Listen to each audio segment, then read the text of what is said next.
Hello students, इस video में हम लोग बेसिक प्रोपोर्शनलिटी थ्योरम या जिसे थेल्स थ्योरम भी बोलते हैं उसके बारे में पढ़ने वाले हैं। उसका प्रूफ हम लोग देखने वाले हैं।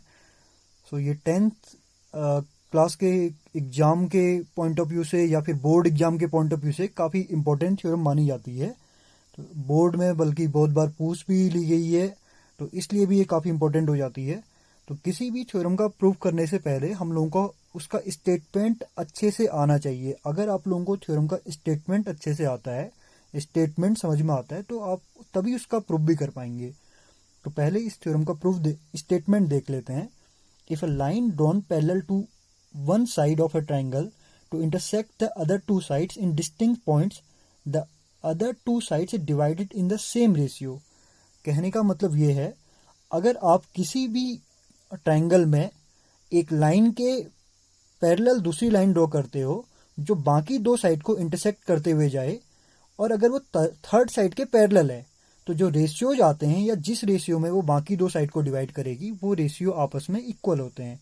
जैसे आप देख सकते हैं यहाँ पे डायग्राम में ABC एक ट्राइंगल आप सभी लोगों को दिख रहा होगा, जिसके 3 वर्टेक्स हैं। तो A वर्टेक्स, B वर्टेक्स और C वर्टेक्स। तो ये 3 वर्टेक्स हैं, और जो BC लाइन है इसके पैरेलल मैंने एक लाइन ड्रॉ की हुई है QP। तो मुझे क्या क्या पता है, मुझे यहाँ पे जो पता है वो ये है कि अगर if BC parallel to, BC किसके पैरेलल हो जाए, QP के पैरेलल हो जाए, तो इस थ्योरम के अकॉर्डिंग जो AQ अपॉन QC है वो रेशियो AP अपॉन PB के इक्वल आता है। AP अपॉन PB इस रेशियो के इक्वल आता है। तो ये हम लोग प्रूव करने वाले हैं कि ये रेशियो आपस में इक्वल कैसे आते हैं। एक तो ये देखेंगे, और उसके बाद हम लोग ये देखते हैं कि यूज तो हम क्वेश्चंस में इसे भी करते हैं कि AQ upon complete side. That means उसके बाद हम लोग ये बोल सकते हैं कि जो AP अपॉन पूरी साइड है, पूरी साइड मतलब AC, ये भी किसके इक्वल है, AP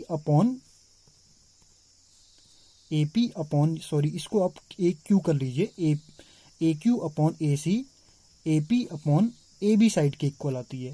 तो ये मोर ओवर में आप लोग लिख सकते हो यहाँ पे। तो हम लोग इसका भी यूज करने वाले हैं। तो देख लेंगे, अगर हम लोग इसको प्रूव कर लेते हैं आसानी से, तो इस पार्ट को प्रूव करना कोई डिफ़िकल्ट काम नहीं होता है। तो देखिए, प्रूव करने के लिए कुछ बेसिक सी हम लोगों को 9th क्लास की इन्फॉर्मेशन चाहिए होती है। वो एक तो जैसा आप सभी लोगों ने पढ़ा हुआ है कि अगर दो पैरेलल लाइन के बीच में और सेम बेस पे दो ट्राइंगल बनते हैं, तो दोनों ट्राइंगल्स का एरिया इक्वल आता है। जैसे यहाँ पे अगर मैं एक ट्राइंगल ऐसे बना दूं, ये ट्राइंगल, और दूसरा ट्राइंगल ऐसे बना दूं, ये वाला ट्राइंगल, तो पहले कौन सा बनाया, इस वाले ट्राइंगल को, और दूसरा कौन सा, ये वाला ट्राइंगल। ये दोनों ट्राइंगल, कौन सा ट्राइंगल, ट्राइंगल QPC और ट्राइंगल QPB, ये सेम पैरेलल के बीच में है। इसका मतलब QP और CB दोनों इन दो पैरेलल लाइन के बीच में है, और दोनों का बेस QP है। ये भी QP बेस पे बना हुआ है, दूसरा ट्राइंगल भी QP बेस पे बना हुआ है। तो हम लोगों को 9th क्लास में हम लोगों ने पढ़ा हुआ है कि अगर दो ट्राइंगल सेम बेस पे बने होते हैं, तो दोनों ट्राइंगल्स का एरिया इक्वल आता है। तो यहाँ पे मैं लिख सकता हूँ कि area of triangle QPC equal to area of triangle QPB। इन दो ट्राइंगल का एरिया इक्वल रहता है। तो ये हम लोगों को कहाँ से पता है, ये हम लोगों को 9th क्लास से पता है कि if triangles between same parallel and same base then their area is also equal. Their area is also equal. अगर ट्राइंगल सेम बेस और सेम पैरेलल में होते हैं तो उनका एरिया भी इक्वल आता है। तो ये हम लोगों को पता है, इसी का यूज करते हुए मैंने इस ट्राइंगल के एरिया को इस ट्राइंगल के इक्वल बोला हुआ है। अब मैं इसमें क्या करने वाला हूँ, एक ट्राइंगल आपको ऊपर दिख रहा होगा APQ।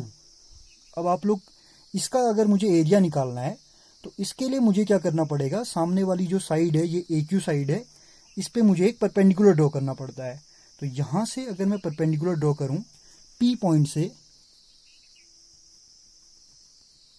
और परपेंडिकुलर क्या होता है, जो इसको 90 डिग्री का एंगल बनाए, तो इसका मतलब इसका परपेंडिकुलर कुछ इस तरीके से हो जाएगा।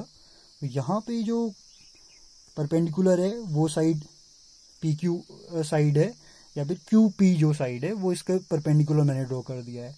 तो इस ट्राइंगल का एरिया अगर मैं निकालता हूँ तो इसका एरिया कितना हो जाएगा, एरिया ऑफ ट्राइंगल AQP, ये कितना हो जाएगा 1/2 बेस इंटू बेस कितना मान लिया, AQ ले लीजिए, और परपेंडिकुलर कौन सी लेंथ है, परपेंडिकुलर यहाँ से P से मैंने इस पॉइंट पे जहाँ पे परपेंडिकुलर ड्रॉ किया, इस पॉइंट को आप कुछ नाम दे दीजिए M, तो यहाँ से इसको PM करके बोल दीजिए। तो इस वाले ट्राइंगल का एरिया इतना आ गया। तो ये तो इस साइड को बेस मान के, इसका मतलब AQ को बेस मान के अगर मैं करूँ तो 1/2 AQ इंटू PM एरिया आएगा। और अगर मैं बेस चेंज कर लूँ तो इसका एरिया दूसरे तरीके से भी निकल सकता है। तो अगर मैं बेस चेंज करता हूँ तो बेस को अगर मैं AP ये साइड सपोज करता हूँ, तो उस केस में सेम ट्राइंगल का एरिया दूसरे तरीके से ऐसे निकाल सकते हैं, area of triangle AQP equal to 1/2 base into height. Base कितना ले, इस साइड को अगर मैं बेस लूँ तो इसका मतलब 1/2 AP इंटू हाइट, उस केस में ये वाला ये 90 डिग्री का एंगल, इस पॉइंट को आप N नाम दे दीजिए। तो AP इंटू QN ये बेस हो जाएगा।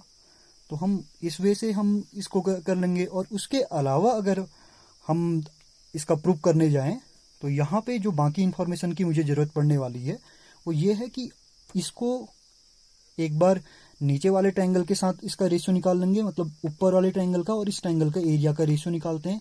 तो अगर मैं ये फाइंड आउट करूं कि एरिया ऑफ ट्रायंगल, कौन सा triangle, triangle AQP, triangle AQP upon area of triangle, नीचे वाला ट्रायंगल, ट्रायंगल QPC, तो ये जो आएगा एरिया ऑफ ट्रायंगल AQP का एरिया कितना आया है 1/2, यहाँ इक्वेशन 1 से हम लोग वैल्यूज पुट कर लेंगे, AQ इंटू PM, और जो नीचे QPC का एरिया आया है वो कितना आएगा 1/2। अब देखिए इसके लिए अगर मैं बेस QC को लेता हूँ तो ये तो बेस हो जाएगा QC इंटू परपेंडिकुलर, और परपेंडिकुलर तो वो डिस्टेंस होती है सामने वाले पॉइंट से जो 90 डिग्री का एंगल बनाए। अब कहीं को भी देख लीजिए 90 डिग्री का इसके बाहर बनता है, इसका मतलब परपेंडिकुलर यही रहने वाला है जो ऊपर वाले ट्रायंगल में था। दैट मीन्स परपेंडिकुलर की लेंथ कितनी हो जाएगी PM, तो इसको आप लोग PM बोल सकते हो।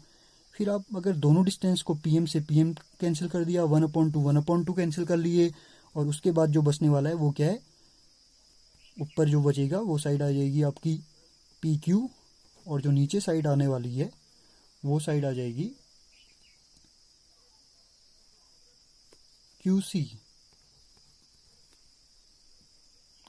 जो ऊपर साइड आएगी वो PQ साइड हो जाएगी, सॉरी ये AQ साइड है, तो ऊपर जो बचेगी वो AQ साइड है, और जो नीचे बचेगी वो ये तो QC इंटू PM, तो ऊपर AQ आएगा, तो AQ और नीचे QC, तो ये हमें पता है। और इसके अलावा इसको मैं इक्वेशन 1, इसको आप इक्वेशन 2 नाम दे दीजिए, और ये इक्वेशन हो जाएगी 3। जो सेकंड उसके आगे हम लोगों को जरूरत पड़ने वाली है, एरिया ऑफ ट्रायंगल APQ या AQP भी बोल सकते हैं आप लोग, AQP upon area of triangle QPC। पहले मैंने QPC लिया था, इस बार मैं QPB ले लूँ अगर, तो QPB। अब देखिए इसका एरिया AQP का एरिया अगर मैंने पहले तो इसको बेस मान के लिया था, अब मैं इस साइड को अगर बेस मान के लेता हूँ तो ये कितना हो जाएगा 1/2 base, that means AP into perpendicular distance, ये वाली डिस्टेंस जो है QN, और QPB ये जो एरिया है, ये एरिया कितना हो जाएगा 1/2 QP के लिए जो बेस लिया है इस ट्रायंगल के लिए, वो अगर मैं PB को बेस लूं तो PB इंटू परपेंडिकुलर डिस्टेंस। इस केस में भी, इस वाले ट्राइंगल में भी परपेंडिकुलर तो सामने वाली साइड पे यही है, तो परपेंडिकुलर तो इस बार भी क्यू एन लेना है। फिर क्यू एन से क्यू एन कैंसिल, 1/2 1 कैंसिल, तो यहाँ से जो आएगा AP/PB, ये आ जाएगा। तो ये इक्वेशन 4 है। अब आप लोग देखिए कि इक्वेशन 3 से हमें ये पता चलता है कि area of triangle AQP is equal upon area of triangle QPC। ये मैंने फाइंड आउट कर लिया कितना, AQ/QC। और जो नीचे इक्वेशन है, इक्वेशन 4 में मैंने ये फाइंड किया कि area of triangle AQP upon area of triangle QPB equal to AP/PB। दोनों एरिया निकालने के बाद अगर मैं दोनों को कंपेयर करता हूँ तो AQP ऊपर भी है, AQP इसके न्यूमरेटर में भी है, और नीचे QPC और QPB लिखा है। लेकिन मैंने तो स्टार्ट में ही ये प्रूफ किया है कि QPC और QPB इनका एरिया तो इक्वल है, तो मीन्स जितना ये है उतना ये है। न्यूमरेटर के इक्वल है, तो दो रेशियोज का अगर न्यूमरेटर के इक्वल, डिनोमिनेटर के इक्वल, दैट मीन्स दोनों रेशियोज भी आपस में इक्वल, क्योंकि ये तो डिनोमिनेटर के मैंने पहले इक्वल प्रूफ कर दिया था। स्टार्ट में ही मैं ये मान के चल रहा हूँ, क्योंकि सेम बेस और सेम पैरेलल के बीच में है, तो इसका मतलब इनका LHS इक्वल है। तो अगर दो रेशियोज का या दो इक्वेशन का LHS दूसरी इक्वेशन के LHS के इक्वल होता है, दैट मीन्स उनके RHS भी इक्वल होंगे। So from equation 3rd and 4th we can claim that AQ/QC equal to AP/PB। तो यही तो प्रूफ करना था, और काफ़ी आसान है प्रूफ करना। हमने क्या देख लिया कि इतना रेशियो, कौन सा रेशियो, AQ, और ये रेशियो QC, AQ और QC का रेशियो AP और PB के रेशियो के इक्वल होता है। इसी को बेसिक प्रोपोर्शनलिटी थ्योरम बोला जाता है या थेल्स थ्योरम बोला जाता है, और एग्जाम पॉइंट ऑफ व्यू से काफ़ी इंपॉर्टेंट है, इसलिए आप लोग अच्छे से इस थ्योरम को एक बार रिवाइज कीजिएगा। उसके अलावा मैंने यहाँ पे मोर ओवर में एक छोटा सा नोट और लिखाया हुआ है कि AQ/AC, AQ/ ये कंप्लीट साइड का जो रेशियो है, और AP/ इस कंप्लीट साइड का जो रेशियो है, ये भी आपस में इक्वल आते हैं। देखो, ये करना भी कोई भारी बात नहीं है। आप लोग क्या कीजिए, अगर मुझे इतना पार्ट और प्रूफ करना पड़े तो मैं इसके छोटे से कॉर्नर पे यहाँ पे प्रूफ करके आप लोगों को दिखा देता हूँ। बाय द वे, एग्जाम में अगर थेल्स थ्योरम ना आए, हो सकता है ये पूछ लिया जाए। तो अगर कभी किसी भी ट्राइंगल में आपको इतना पोर्शन प्रूफ करना पड़े, तो आप लोग क्या कीजिए, बेसिक प्रोपोर्शनलिटी थ्योरम से हमें इतना तो पता होता है, क्या पता होता है कि AQ/QC AP/PB के इक्वल है, तो ये तो BPT बोलती है। अब उसके आगे अगर मैं इन दोनों को उल्टा कर दूं तो ये कितना हो जाएगा, देख लीजिए, QC/AQ। रेसिप्रोकल मैंने BPT का कर लिया है, तो BPT को मैं ऐसे क्लोज कर लेता हूं। तो इसका अगर रेसिप्रोकल कर लूं तो ये PB/AP। तो अगर दो नंबर इक्वल हैं तो उनके रेसिप्रोकल भी आपस में इक्वल होते हैं। दोनों साइड में 1 ऐड कर दीजिए, ये कितना हो जाएगा, QC/AQ +1, और यहाँ पे कितना आ जाएगा, PB/AP +1। और उसके बाद अगर मैं दोनों ऐड करता हूँ तो ये हो जाएगा QC, इसके अपॉन में कुछ नहीं है, तो एलसीएम लेते समय हम लोग तो 1 सपोज करते हुए चलते हैं, तो यहाँ पे हम लोग इसको अपॉन में AQ कर लेंगे, और यहाँ पे QC + AQ, और इस साइड भी PB, और प्लस में यहाँ पे AP रहने वाला है, क्योंकि दोनों का एलसीएम तो AP आया है। और QC और AQ, आप ट्राइंगल में देखिए, AQ और QC, इसका मतलब कंप्लीट साइड, कौन सी साइड, AC साइड, और AP और QB, तो ये दोनों मिलके जो बन जाएगी वो हो जाएगी कंप्लीट साइड, ऊपर आ जाएगी AC, और नीचे कौन सी साइड आ जाएगी, AQ, और इस साइड कंप्लीट साइड आ जाएगी AB, और नीचे आ जाएगी AP। और इसी का अगर एक बार दोबारा रेसिप्रोकल कर लो, तो दोबारा रेसिप्रोकल करने से ये कितना हो जाएगा, AQ/AC इक्वल टू AB/AP। तो यही मुझे प्रूफ भी करना था।